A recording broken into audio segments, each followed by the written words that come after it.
over the years, I have seen far too many dance artists quit their craft, quit their career because of who they have been taught that they are from parents, educators, peers, etc.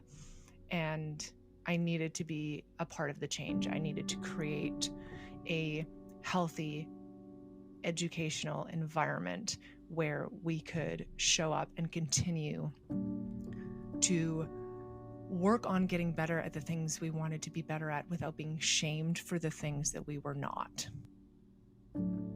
Growing up, I always wished that I had been in a learning environment where I had been championed for what I could do naturally, my natural talents or gifts, things that I was good at, regardless of whether or not they were different than everyone else in the room.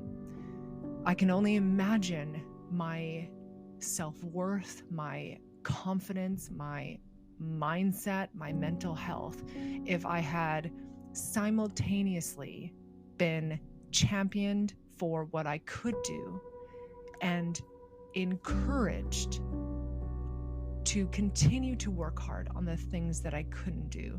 But instead, I was left unacknowledged and unseen for the natural gifts that I did have and shamed for the gifts and talents that I didn't have.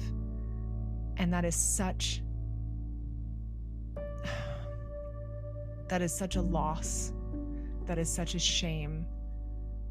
It's a missed opportunity. It's unhealthy.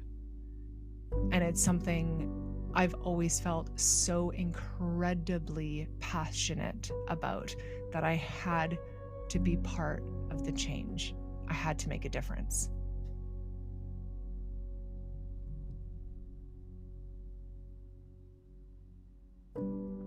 The second reason we created House of Jazz Artist Development Program was to continue to support and further the education of the style, the craft, the art of jazz.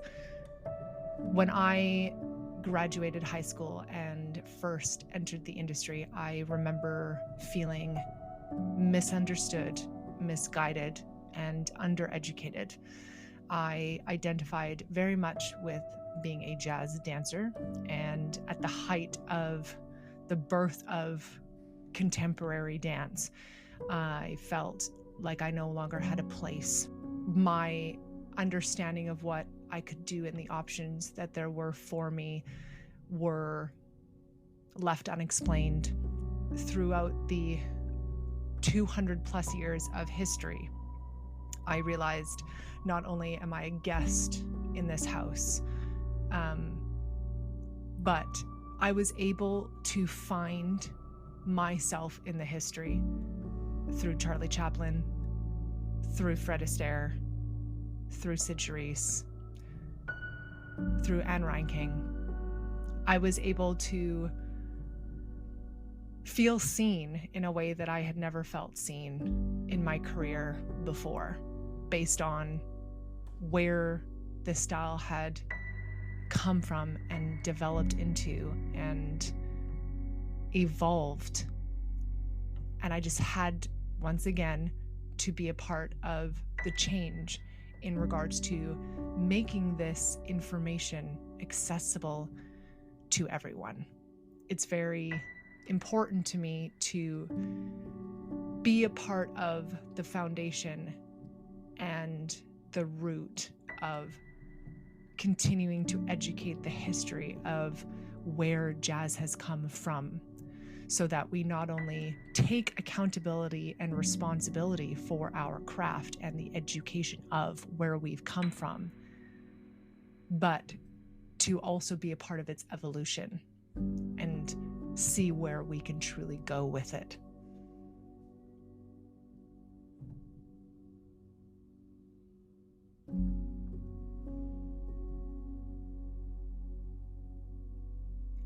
The third reason why House of Jazz Artist Development Program was created is because I've always hoped that a roll-off inspiration of this program would be that jazz artists all over the world would be inspired to continue to create projects of their own where jazz was at the forefront of the production.